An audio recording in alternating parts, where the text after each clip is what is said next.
Imagine, for just a second, stepping onto a boat and, not knowing if you're ever going to step off, while the world is literally ending right outside your door. Right. It's an intense image. It really is. You're hearing this deafening roar of water tearing the earth apart. The text talks about the foundations of the deep bursting open. Yeah. And you are sealed inside this pitch black floating wooden box with your family and, a massive menagerie of wild animals. Just incredibly claustrophobic. Exactly. It's claustrophobic. It's terrifying. And this is the crazy part. There is absolutely no steering wheel. None at all. So if you're listening to this, you probably picture Noah's Ark in pastel colors on a nursery wall. Oh, yeah, the classic children's book version. Right. Maybe as this cute wooden toy with smiling painted giraffes poking their heads out of a very unthreatening little houseboat. It's very sanitized. Completely. But the ancient text we are diving into today reads way more like a survival horror story. It really does. And it's one that, according to our sources today, actually forms the foundational blueprint for all of human history.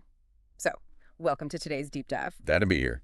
We are taking a massive stack of research today, mostly a theological manuscript by Chris R. Velazquez, and that's alongside this series of incredibly detailed analytical charts. And wow, we are basically tearing down that pastel nursery wall. It is a necessary demolition, to be honest. I think so too. Because the manuscript we are looking at today argues that the story of Noah is perhaps the most universally recognized yet profoundly misunderstood narrative in all of ancient literature. Wow. Yeah, we have this tendency to just sanitize history. We want things to be categorized into neat little moral fables for children. Right, because the reality is too heavy. Exactly. But Velazquez argues that Genesis chapters 6 through 9, it's not a children's fable at all. Not even close. No, it is a decisive, violent hinge in human history. Okay, let's unpack this. Because the stated mission for our deep dive today is to explore what the sources actually call the theological heartbeat of these chapters. Yeah, the concept of grace through preservation. Grace through preservation. Right. So our goal is to look through the lens of this manuscript and really deconstruct how divine judgment and divine grace are, inextricably linked. They're completely tied together.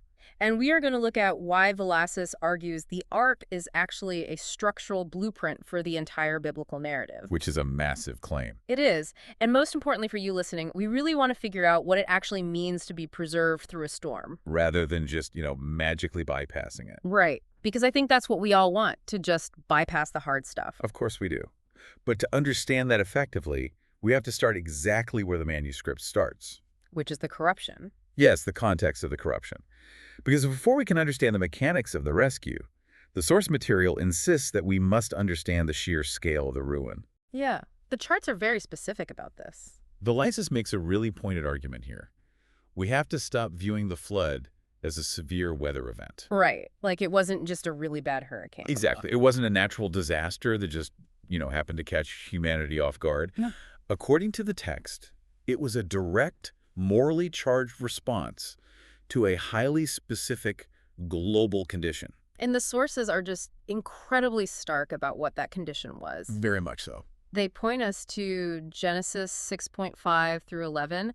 And I mean, the language translated here is just devastating. Just don't pull any punches. It really doesn't. It describes this pre-flood world where wickedness was great, but then it goes even further into the psychological profile of humanity. Right. Into the human heart. Yeah, it says, and I'm quoting the chart here, every intention of the thoughts of his heart was only evil continually. It's an absolute statement. That's what struck me. Every intention, only evil continually. There's no gray area there. None. And the manuscript points out that sin had, it had spread entirely from the internal human heart out to society at large. Just completely covering the earth with violence. Yes. And God is described as being deeply grieved. Which is a very heavy emotional reaction from the Creator. It is. And Velazquez argues that this comprehensive, just total moral collapse is the necessary backdrop for what happens next. Because you can't appreciate the light without the dark. Exactly. Yeah. The author emphasizes that you really cannot understand the grace of the ark without understanding the absolute darkness of the world it was built in. The corruption is just total. Total corruption. Yeah. But then, right in the middle of that bleak, terrifying assessment, the narrative pivots, and it pivots sharply. Right, with Genesis 6.8. Right. But Noah found favor in the eyes of the Lord. Now, hold on. I have to jump in here. Go for it. Because this is where my own assumptions really clash with what we are reading in the manuscript. In what way? Well, the charts explicitly list this whole section of common misunderstandings, right? Right, yeah. And one of them is specifically about Noah's character. Because right after it says he found favor, the text calls Noah a righteous man, blameless in his generation. Yes, it does. And it says that he walked with God. Yeah. So doesn't that heavily imply that he basically earned his spot on the boat through moral superiority? That's the logical leap most people make. Right. Like he was the one good guy left on Earth. He passed the cosmic test. So God handed him the life jacket. That's how I always learned it. And it's a very natural assumption to make. But the manuscript argues that if we read it that way, we fundamentally misread the entire theological framework of the text. Really? Yes. Velazquez clarifies that when the text calls Noah righteous and blameless, these are what he terms covenantal descriptors. Covenantal descriptors. Yeah. Okay. What does that actually mean, practically speaking? Because, I mean, the word blameless sounds a whole lot like perfect to me. It does sound like that in English. Mm. But Velazquez points out that in the broader context of ancient Hebrew literature, blameless does not mean sinless perfection. The rest of the biblical text makes it abundantly clear that literally no human being is sinless. Right, sure. Rather, these terms, they emphasize his integrity, his relational loyalty, and his faithfulness to God in an age that had just completely abandoned any moral standard. Got it. So he was faithful but not flawless. Exactly. Yeah. But here is the critical sequence that the charts really highlight. Okay. Noah is not the source of grace. Okay. He is the recipient of it. The favor came first. But isn't that a distinction without a difference? Let me play devil's advocate here based on how Velazquez is laying this all out. Sure. Even if blameless just means relational loyalty, God is still looking down and picking the absolute best of a bad bunch, right? I see where you're going. So Noah's loyalty is still the currency that bought his survival. How is that unearned grace? Well, the manuscript addresses that exact friction. Good, because it's a big point of friction for me. What's fascinating here is that Velazquez argues we have to look very closely at the chronological order in the text. But the order of events. Yes. Genesis 6:8, where it says Noah found favor or grace, that happens before the description of his righteousness in verse 9. Oh. And it happens long before he actually builds the ark. Okay, that is interesting. The theological argument here is that God's grace was the catalyst that actually enabled Noah's faithfulness. It wasn't the reward for it. So the grace empowered the obedience. Exactly. His obedience, spending decades building this massive structure, gathering the animals, that was his response to the grace he had already been given. Not him trying to earn it. Right. Velazquez is adamant on this point. God doesn't preserve because people intrinsically deserve it. He preserves because he is fundamentally gracious. Wow. That completely flips the script on how this story is usually taught in Sunday school. It really does. It means the salvation of Noah's family wasn't this self-generated bootstrap operation where he just worked harder than everyone else. No, not at all. God initiated the rescue when the world was entirely lost. Which is the core of grace. So if we establish, according to sources anyway, that salvation is initiated by God's grace rather than human merit, that forces us to look at how that rescue operation was actually executed. The mechanics of it. Yeah. We have to pivot from the why of the rescue to the highly specific how. And this is where the analytical charts get incredibly detailed. Oh, they really do. The architecture of the ark itself is heavily focused on here. Because the architectural specifics are just fascinating, and Velazquez argues they are not just trivial historical detail. They actually mean something. Right, they carry profound theological weight. The sources dig into the exact blueprints given in Genesis 6.14 through 22. And there are a lot of blueprints. The author stresses that this wasn't just some vague suggestion from God to, go build a boat. Just figure it out, Noah. Exactly. It wasn't that. It was a highly specific, totally non-negotiable blueprint. Okay, looking at these charts, let me actually read the specs they pulled from the text. Go for it. So the ark is ordered to be 300 cubits long, 50 cubits wide, and 30 cubits high. Let me do the math on that real quick for everyone listening. If a standard ancient cubit is roughly 18 inches, give or take, yeah, we are talking about a vessel that is 450 feet long, 75 feet wide, and 45 feet high. which is Astronomical for the ancient world. That's not a cute little houseboat. That is the size of a modern naval destroyer. It is just massive. It is an industrial-scale survival vessel. Yes. And the charts point out the specific materials that were commanded to. It is made of gopher wood. Right. It has to be smeared inside and out with pitch for waterproofing. Which must have smelled amazing. Oh, I'm sure it was terrible. And it's designed with 3 distinct decks, a lower, second, and third deck. What really stands out to me in the manuscript's analysis is the theological takeaway from all these dimensions. The precision of it. Yeah, because Valessus argues that the specificity is there to teach a foundational concept. Which is what? That salvation is always through a designated way. Like, the ark isn't a human improvisation. Noah didn't invent this refuge. No, he just followed the instructions. Exactly. As I was reading through this section of the manuscript, the best modern analogy I could actually think of to explain this dynamic is from a sci-fi movie. Okay, I love a good sci-fi analogy. Let's hear it. Think about a specialized, divinely engineered escape pod in one of those hard sci-fi movies. Right. The mothership is going down, the alarms are blaring, everything is on fire, and the hero makes it to the escape pod. Just in the nick of time. But when you get in that pod, you don't get to hotwire the console. You don't have the codes. No, you don't redesign the seating arrangement, you don't install a steering wheel, and you certainly don't get to choose the trajectory of where you are going. You're completely along for the ride. You have to entirely trust the engineer who built it, strap yourself in, and just let the automated sequence take over before the airlock seals. Wow. You have zero control over the navigation. Literally, your only job is to just get inside. That analogy actually maps perfectly onto what Valessus is arguing here. Really? Yes. The utter dependence required is the entire point. Because Noah had no control. Right. The manuscript emphasizes that human beings do not invent their refuge in this narrative. They receive it. They receive the blueprint. Noah doesn't get to add a mast or a sail or a rudder. There's no steering wheel. Exactly. There is no propulsion system on this thing. It is designed solely to float and to preserve. That is so wild to think about. Just bobbing out there in the chaos. And Valessus notes that this actually sets a structural pattern for the rest of the biblical text. How so? Well, we see this exact dynamic later on with the Israelites. Think about them surviving the final plague in Egypt through the blood of the Passover lamb. Oh, right. Painting the doorways. They didn't invent that ritual. It was a highly prescribed way. They just had to follow the blueprint. Just do what you were told and stay inside. Exactly. We see it again at the Red Sea. The argument here is that preservation always requires submitting to the architect's design.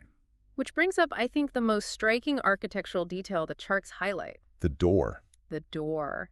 The ark has a single door placed in its side. And this leads to a moment in Genesis 7.16 that the manuscript spends a ton of time analyzing. It's a very pivotal verse. Because if we stick with that sci-fi escape pod analogy, we have to talk about how that airlock actually seals. Right. Here's where it gets really interesting. Noah builds the ark, his family goes in, all the animals go in, and then the text says this incredibly haunting phrase. The Lord shut him in. The Lord shut him in. That is a detail I completely missed as a kid. Most people do. Noah didn't pull a heavy wooden door shut and, throw a massive deadbolt to keep the water out. No, he didn't. God did. God physically sealed the door. And Valessus calls this the sovereign sealing. Sovereign sealing. Okay, unpack that for us. Well, the manuscript argues that this signifies that ultimate salvation depends not on human grip, but on divine protection. Human grip. I like that phrasing. Think about the physical reality of the flood as it's described in the text. The sheer kinetic force of water boosting from the ground and falling from the sky. It would be unimaginable, the pressure alone. If their survival depended on Noah's physical ability to hold that door closed against a global catastrophe, they would have drowned on day one. Absolutely. The water would have just blown the door right off its hinges. Exactly. Valessus points out that they were inside because God commanded it, and they remained safe because God secured them. So grace through preservation. In this framework, it means God provides the vessel, yes, but he also personally seals the breach. Wow. Okay, so if the door is sealed by God and they have literally zero control over the navigation, what is actually happening to them while they are trapped inside? It's not a pleasant cruise. No, because once that door is shut, the reality of what is happening outside, and frankly, the psychological reality of what is happening inside, it just cannot be ignored. It had to be terrifying. The narrative moves from the preparation of the ark to the sheer terror of the flood itself. According to the text, the fountains of the great deep burst forth. The floodwaters cover the earth, and they prevail for 150 days. 150 days of just prevailing water. The world outside is entirely judged and cut off. And this brings us to a major section of the Valessus manuscript. Dealing with the intertwining of judgment and grace? Exactly. The author tackles a massive misunderstanding here. Which one is that? The assumption that if you are chosen by God to be preserved, it means you will have a smooth, painless ride. That preservation basically means an exemption from suffering. Right. And the charts explicitly say that is fundamentally false. Because Noah's family was preserved, obviously, but they still had to endure the physical and emotional trauma of the flood itself. They lived through the apocalypse. Which leads me to a question that I think anyone listening to this right now would naturally ask. Okay, let's hear it. If this God is as gracious as the manuscript argues, why the 150 days? That's a fair question. Why make Noah, his wife, his kids, and all these animals sit in a dark, pitch-covered wooden box, getting tossed around by violent waves, listening to the destruction of literally everything they have ever known? It sounds cruel on the surface. It does. Yeah. The sensory experience alone, the smell of the pitch and the animals, the noise of the water, the extreme claustrophobia, it must have been sheer agony. Pure psychological torment. Right. So if God has ultimate power, why not just snap his fingers and magically teleport them to a new, clean earth? Just beam them up. Yeah. Yeah. Why use this drawn-out, highly traumatic process? Honestly, it is the pivotal question of this entire deep dive. Why not bypass the flood entirely for them? Exactly. The answer Valessus provides is that bypassing the judgment would actually violate God's own nature. Violate his nature? How? The manuscript argues that grace does not cancel holiness. Okay, that's a heavy sentence. Grace does not cancel holiness. Right. In this theological framework, God is perfectly just, meaning systemic, violent, evil, like what we talked about in Genesis 6, it must be dealt with comprehensively. It can't just be swept under the rug. No. So he saves his people through the judgment, not by bypassing his own divine justice. You know, I was trying to find an analogy for this intertwining of judgment and grace that Valessus is talking about. And it almost reminds me of the logic of chemotherapy. Oh, that's an interesting parallel. Walk me through that. Well, when someone is diagnosed with a really aggressive cancer, the doctors don't just magically teleport the cancer cells out of the body, right? Right. They can't. They introduce a highly toxic substance, a poison, essentially, into the body. Yeah, chemo is brutal. It is a devastating, violent process that wreaks total havoc on the patient. But the very poison that attacks and destroys the corrupt cells is the exact same mechanism that brings about the cure. It preserves the life. Yes. The patient has to pass through the toxicity to actually survive. They can't bypass it. That is a profoundly accurate parallel to what the manuscript is arguing here. Really? Because the floodwaters, in this reading, they are the chemotherapy for a totally corrupted earth. Wow. The same waters that execute judgment and destroy the corrupt world are the very physical waters that carry the ark upward. They lift the boat. They lift it up, preserving the righteous and bringing them into a new stage of life. Judgment and salvation are not presented as opposites in this text. They are happening at the exact same time. Simultaneously. Yeah. Utilizing the exact same element, the water. That is so intense. And Valessus takes this a step further, arguing that this specific dynamic connects typologically to a much larger biblical framework. Wait, pause right there. Let's time out for a second. Okay. You just used the word typologically, and the charts use that exact word too. But that is heavy theological jargon for a lot of people listening. It is a big word. Are we talking about a simple metaphor here? Like, is it just a literary motif the author is using? Or is Valessus arguing for something more, I don't know, structural? It's a really great clarification to make. When the manuscript says the ark functions typologically, it means it is a historical event that serves as a prophetic pattern. A prophetic pattern. Or a structural blueprint for a future much greater reality. Yeah. It's not just a poetic metaphor, it's a mold. A mold that something else gets poured into later. Exactly. Valessus points specifically to the New Testament for this. Specifically, 1 Peter 3:20-21. Okay, what does that say? It connects Noah's rescue through the water directly with the concept of baptism and the cross. Let's break down that connection because the infographic in our sources actually draws a direct, bold line from the ark straight to the cross. It does. It says that just as the ark protected Noah through the judgmental waters, Christ protects believers through God's judgment on the cross. Exactly. The manuscript argues that you cannot skip the judgment. The penalty for corruption has to fall somewhere. Because of that divine justice we talked about. Right. So in the Genesis narrative, the wooden ark takes the absolute beating of the storm. The wood absorbs the blow. The waters batter the wood, but the people inside are safe. Wow. Philesis argues that for the Christian, Christ functions as the true ark. The true ark. Yes. At Calvary, the divine judgment on human corruption falls directly on Christ. He takes the beating of the storm, while salvation comes to those who are, quote-unquote, inside or united to him. That completely recontextualizes the whole story. Noah wasn't saved because judgment was suddenly deemed unnecessary. He was saved because the ark absorbed it for him. Okay, so having explored these really intense mechanics of passing through the judgment, let's zoom in on who exactly is inside this vessel absorbing the blow. The passenger list. Yeah, because we've been talking mostly about Noah, but he obviously wasn't alone in that darkness. No, he had his family. The sources point to Genesis 7.7, which really stresses inclusion. It explicitly lists who goes in. Noah, his wife. His 3 sons and their wives. That is exactly 8 people. And Philesis uses this specific detail to highlight a critical friction between ancient biblical theology and our modern sensibilities. Oh, I bet. What kind of friction? Well, the manuscript points out that modern listeners, particularly in the West, we view salvation through a highly, almost exclusively individualistic lens. Sure, it's all about my personal journey. Exactly. We think of it entirely in terms of personal spiritual experience, personal faith, and individual rescue. Just me and Jesus. Right. But the text here operates corporately. Yeah, the sources actually explicitly state this. Salvation in Scripture is often corporate. Yes, and Philesis argues this is entirely by design. God saves households, he saves family lines, he saves communities. So Noah is not just plucked out of his family as, like, a solitary, righteous monk. No, his family is saved with him. With him.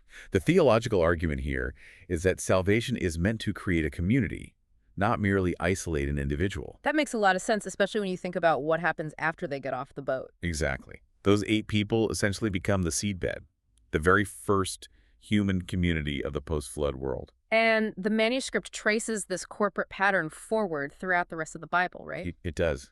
God later promises to bless Abraham's offspring, not just Abraham. He rescues the entire nation of Israel from Egypt, not just Moses. And the New Testament epistles are written to gathered churches. Not isolated individuals, exactly. So translating this for you listening, the sources discuss the immense pastoral and practical significance of this corporate view. It's a really beautiful concept. Philesis calls the home a site of divine mercy. I love that phrase. Me too. Now, the manuscript is very careful to add a pretty big caveat here. Which is important to note. Right. It clarifies that parents cannot automatically regenerate their children's hearts. Like, you can't just inherit salvation the way you inherit eye color or some genetic trait. It's not a biological guarantee. No. But Philesis argues the family is intended to be a real, tangible arena of grace. The primary environment. Yes. It is where mercy is modeled, where the history of God's preservation is transmitted, and where obedience to God's word is actually lived out together in close quarters. Because Noah's household was placed under the authority of God's command to build the ark. They all had to participate. And because of that corporate obedience, they were preserved together. It places a really beautiful, but honestly an incredibly heavy responsibility on the concept of the family structure. It definitely raises the stakes. According to this text, the family is not just a biological unit meant for evolutionary survival. It is a covenantal unit meant to pass down a theological reality. That's a great way to summarize it. And the survival of those 8 specific people inside that covenantal unit begs a massive overarching question. The why behind all of this. Exactly. I want to shift our perspective for a moment here. Okay. We've been looking at the microcosm of the ark, right? The pitch, the wood, the 8 people, the animals. Let's pull all the way out and look at the macrocosm of human history. Zooming out. Why keep them alive at all? It's a valid question. I mean, if God is sovereign and the world is totally corrupt, why not just let the waters wipe the slate completely clean and start over from literal dust, just like he did in Genesis 1? Just scrap the whole project. Yeah, why go through the monumental effort to preserve this one specific biological family? That is the ultimate question that unlocks the rest of the manuscript. Okay, lay it on us. Valasis emphatically states a core principle here. God preserves what he intends to redeem. God preserves what he intends to redeem. Yes, the author uses the word teleological to describe this preservation. Meaning it has an end goal, like it's future-oriented. Precisely. It's intensely future-oriented. Mm-hmm. God doesn't just keep these 8 people alive for the sake of mere biological continuity. As if he just didn't want humans to go extinct on a technicality. Right. He preserves them for a highly specific redemptive purpose. So, to really grasp the scale of this purpose, we have to dig into the most expansive part of our source material today. The 14-stage grand narrative. Yes. The analytical charts map out this massive 14-stage timeline of biblical history. And this is where the scope of Velasquez's argument gets genuinely breathtaking. It is incredibly sweeping. The author argues that Noah is not an isolated, self-contained story. He's a decisive hinge in a contiguous narrative that stretches from eternity past all the way to eternity future. We need to walk through this timeline meticulously because it really contextualizes everything we've discussed so far. Let's do it. So the chart begins before time itself, with stage 1, eternity. The manuscript posits that before the flood, before creation itself, God exists in perfect holiness and glory. His eternal purpose precedes any temporal rescue operation. Right. The point Velasquez is making is that the ark wasn't a reactive plan B because God panicked when humanity went bad. It wasn't an audible called at the line of scrimmage. No, preservation was already part of an eternal blueprint. Which leads right into stage 2, creation. Creation. God makes a good world designed for life, order, and fellowship. And the charts highlight the original mandate given to humanity here. Be fruitful and multiply. Which is key. Very key, because Velasquez argues that this is exactly why Noah is preserved, so that this original creational mandate isn't permanently aborted by the flood. Right, the mission has to continue. But then we hit stage 3, the fall. The fall. Sin enters the human experience. And as we discussed with Genesis 6, the corruption doesn't just stay isolated. It metastasizes across humanity and creation. It's that total corruption of the human heart that makes the drastic measure of preservation necessary in the first place. Which brings us to stage 4, covenant. Okay, covenant. God doesn't just randomly save Noah. No. He establishes a formal, binding relationship with him. He structures his mercy through a covenant, specifically promising to preserve a people. And that covenant prepares the ground for stage 5, redemption. This is where the teleological aspect, that future goal, really comes into focus. Oh, so? Velasquez argues that God's preservation in the ark is entirely ordered toward a future deliverance. Okay. The family survives the judgment so that the specific biological line of promise can continue. Oh, the lineage. Exactly. The charts actually trace this line. From Noah, eventually goes to Abraham. Then to the nation of Israel. Then to King David, and ultimately down through history. Which leads to stage 6, kingdom. Kingdom.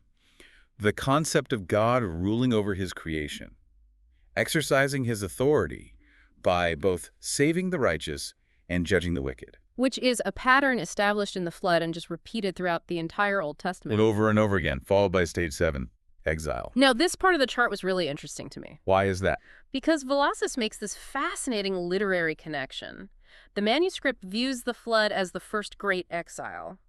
Humanity is violently removed from the corrupted land, which completely mirrors the pattern we see later when Israel is exiled to Babylon because of their corruption. The floodwaters basically act as a physical barrier separating them from the old world. Which naturally leads to stage 8, restoration. The waters eventually recede. Right. And Noah's family steps off the boat into a renewed earth. It's a new start for human history. Yeah. But Velasquez points out it serves as a foreshadowing of something much greater. Because it culminates in stage 9, the Messiah. Yes.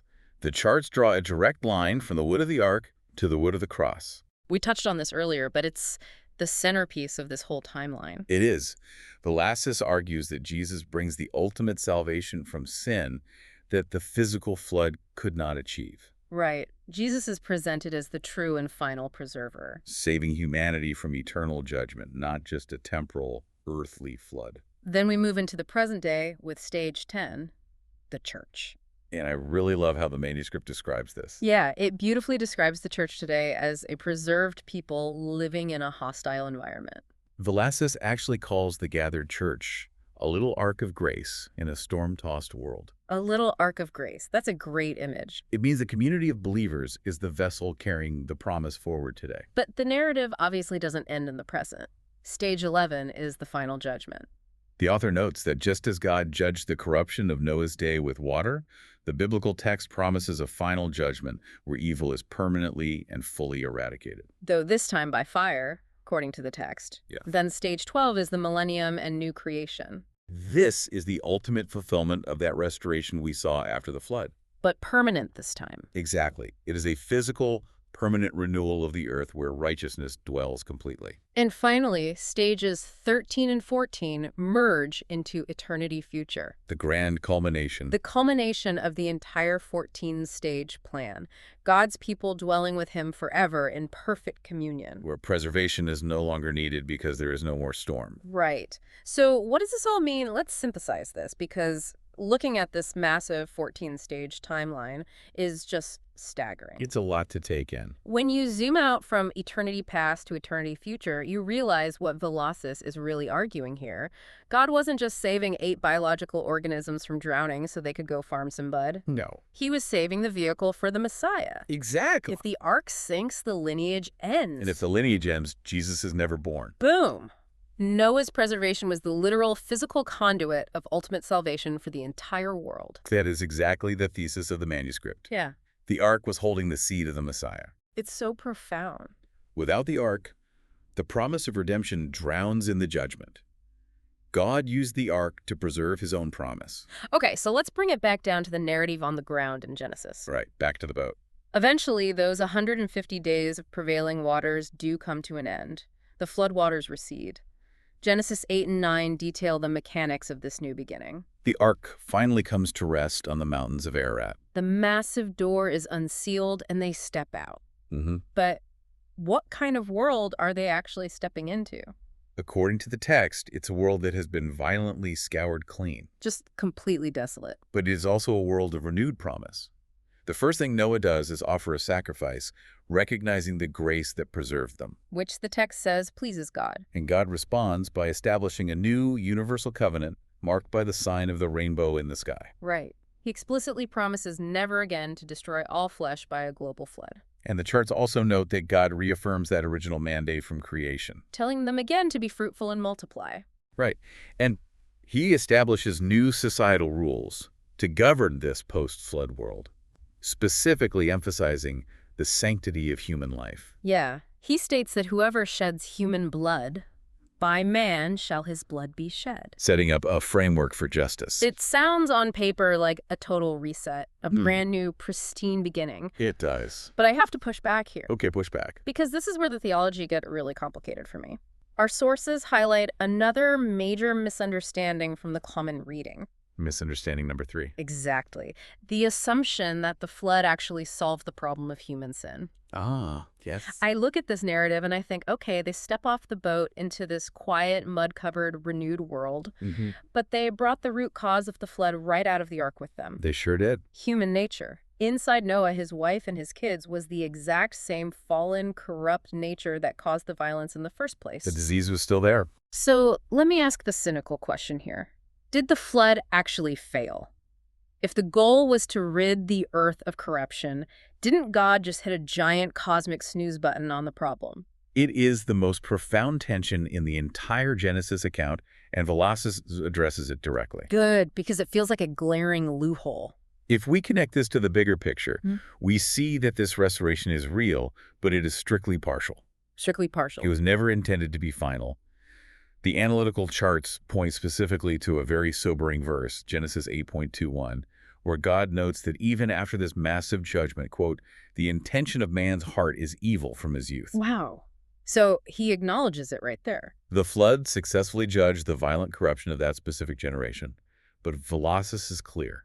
It did not eradicate the disease of sin from the human genome. So if it didn't cure the disease, why do it? Right. Why go through the trauma of a global wipeout just to let the cancer grow back? Because As Velazquez argues, God's primary goal in the flood was not the final perfection of humanity. It wasn't. No, that final perfection, the complete eradication of sin, comes much later in the timeline with the new creation. Right, stage 12. Exactly. The goal of the flood was the preservation of the promise. The promise of the Messiah. God did not preserve the old, corrupt world. He amputated it, but he preserved the specific lineage through whom true holiness and a true cure could eventually be realized in Christ. So they were just keeping the line alive until the actual cure arrived. The human heart still desperately needed renewal. The manuscript argues that the story of Noah actually points directly to why a future savior, a true spiritual ark, was absolutely necessary. Because the boat wasn't enough. The flood definitively proves a theological point. You can wash the physical world clean with water, but if you don't wash the human heart, the corruption will inevitably just grow back. You can wash the physical world clean, but if you don't wash the human heart, the corruption will inevitably grow back. That's the core of it. That is a heavy realization. It completely dismantles the nursery wall version of this story. It's not just a happy tale of survival. No, it's a story of survival that actively points to a massive unmet need.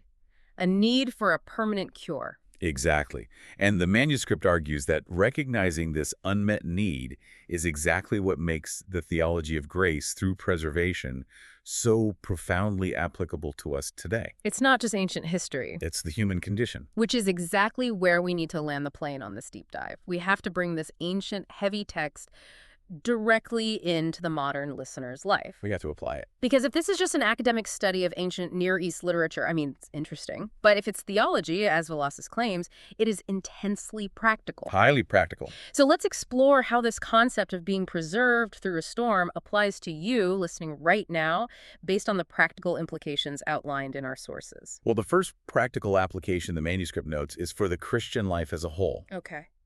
Velazquez reminds believers that salvation, much like the ark, is not self-generated. We talked about this with the blueprint. Right.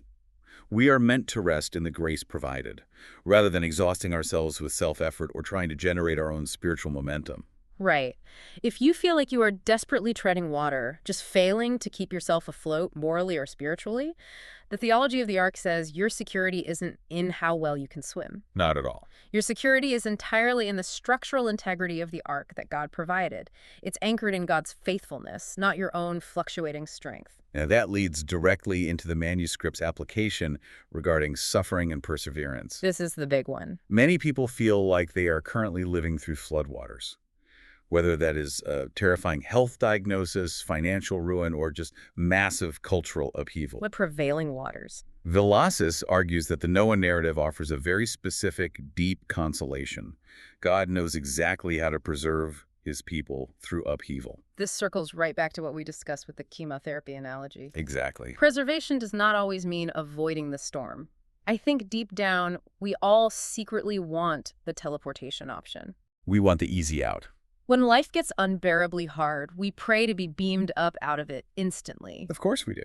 But Velazquez argues that often, God's grace means being carried through the darkness. The storm still hits. The boat still rocks violently, the claustrophobia is incredibly real, but you are held structurally secure within it.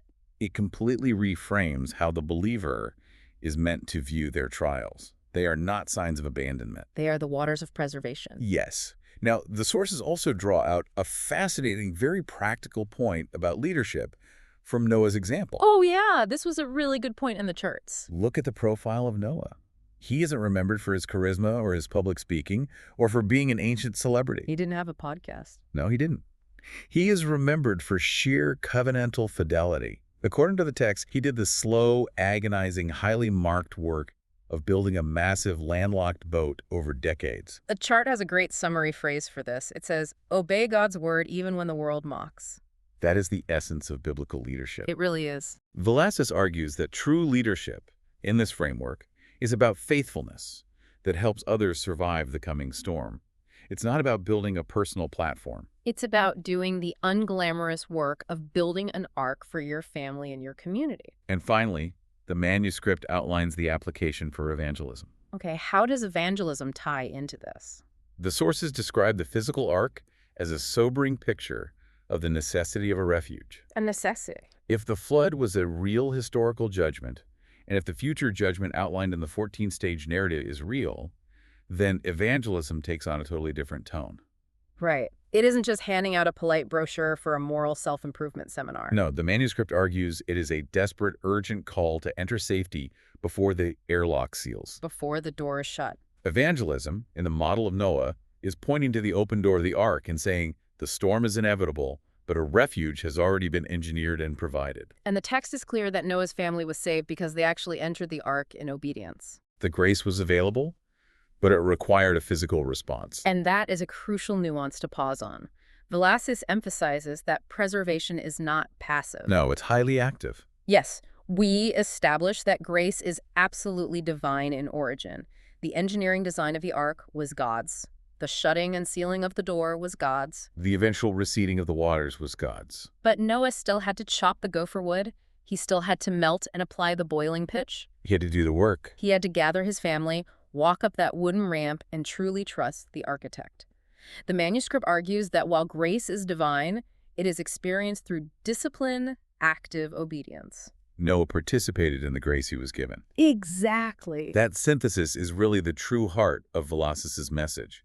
We are saved by grace, carried through necessary judgment, so that God's eternal promise can continue its forward march. Okay, let's recap the structural logic of this incredible journey we've been on today. It's been a lot of ground to cover. We started by looking at a world that was entirely steeped in corruption, a systemic rot of the human heart that literally filled the earth with violence.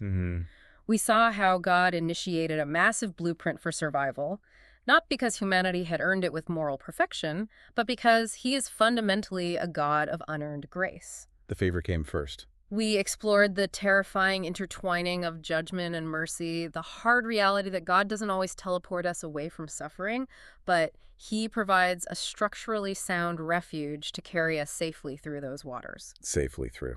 We also saw, through the lens of this manuscript, that this salvation was highly corporate, saving a household to preserve a biological lineage. The lineage of the promise. And when we zoomed out to that massive 14-stage grand narrative, we saw that this lineage wasn't just any family tree. Right. It was the specific conduit that would eventually bring forth the Messiah, Jesus Christ, who Velazquez argues serves as the ultimate eternal ark for humanity. A true ark. The story of Noah is absolutely not a children's tale of happy animals on a boat. Far from it. It is the deep structural logic of the gospel itself.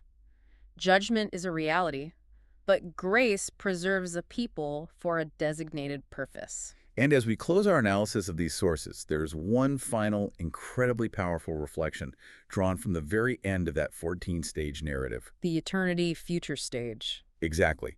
It's regarding the whole concept of eternity. Velazquez argues that the ultimate goal of God's preservation isn't just to help you survive a temporary flood here on Earth. Because they still died eventually. Right. The story of Genesis ends with a family preserved in a renewed but still deeply flawed and broken world. Right. The heart issue is still there. But the whole of the biblical narrative ends with a fully redeemed, completely glorified creation, where the human heart is finally washed clean. Wow. So here's a final provocative thought for you listening to mull over long after this deep dive ends, based on the manuscript's conclusion. Go ahead. Consider that the ultimate end of all your current trials, your personal storms, and the floodwaters you might be facing right now isn't merely temporary survival. It's not just getting to tomorrow. No. The goal of this divine preservation is an eternal state where, as Velazquez beautifully puts it, preservation becomes glory, grace becomes sight, and faith becomes possession. When you picture that little wooden toy ark on the nursery wall with its painted-on door, you really have to ask yourself, in the midst of the very real, terrifying storms of this world, where are you seeking refuge today? Are you exhaustingly building your own raft out of self-effort, or are you resting in the refuge that has already been designed, provided, and sealed by grace? That's the ultimate question. It really is. Thank you for joining us on this deep dive. Take care.